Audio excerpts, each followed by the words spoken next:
వీక్షిస్తున్న తెలుగు ప్రేక్షకులందరికీ నమస్కారం. ఉద్యోగులకు బిగ్ అలర్ట్.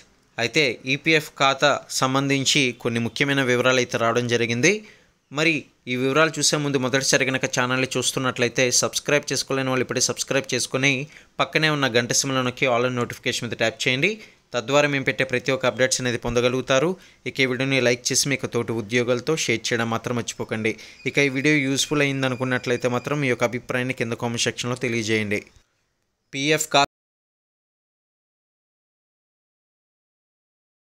తాజాగా కీలక నిర్ణయం అయితే తీసుకున్నట్లు ఎకనామిక్ టైమ్స్ పేర్కొంది. ఇక కోవిడ్ మహమ్మారి విజృంభించిన క్రమంలో కోవిడ్ అడ్వాన్సెస్ పేరుతో తమ రిటైర్మెంట్ ఫండ్ను కొంత తీసుకునేందుకు తెచ్చిన విత్డ్రా ఫెసిలిటీని నిలిపివేస్తున్నట్లు పేర్కొంది.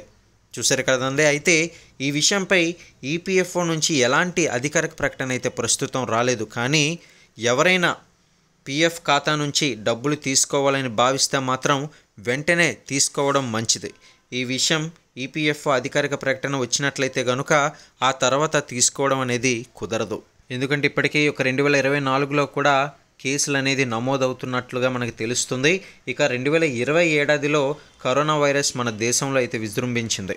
దీంతో లాక్డౌన్ పెట్టాల్సిన పరిస్థితులు కూడా వచ్చాయి. ఈ క్రమంలో పీఎఫ్ ఖాతాదారులకు ఆర్థిక భరోసా కల్పించేందుకు ఈపీఎఫ్ తమ ఎంప్లాయీస్ ప్రావిడెంట్ ఫండ్ అకౌంట్ నుంచి 2 సార్లు డబ్బులు అయితే తీసుకునేందుకు కోవిడ్ విత్డ్రా ఫెసిలిటీని అయితే తీసుకువచ్చింది. ఈ మేరకు 2020 మార్చిలో ప్రధానమంత్రి గరీబ్ కళ్యాణ్ యోజనలో భాగంగా ఈ ఫెసిలిటీ తీసుకొచ్చినట్లు పేర్కొన్నారు. అయితే ఈ మేరకు కేంద్ర కార్మిక శాఖ ఎంప్లాయ్మెంట్ ఇన్ఎంప్లాయ్మెంట్స్ ప్రావిడెంట్ ఫండ్ స్కీమ్ 1952లో కీలక మార్పులైతే చేసింది. పారాగ్రాఫ్ 68Lలోని సబ్పారా 3లో సవరణలు చేసి అధికారిక గెజిట్ నోటిఫికేషన్ అయితే జారీ చేసింది.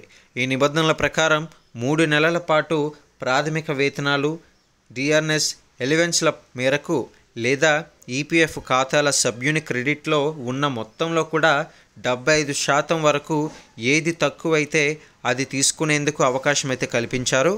అయితే ఇప్పటికే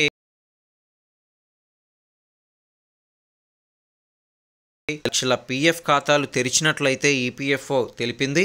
గత ఏడాది ఇదే సమయంతో పోలిస్తే ఇది 18.22% అధికమని పేర్కొంది. ఈ మేరకు డిసెంబర్ 20వ తేదీన పేరోల్ డేటా విడుదల చేసింది.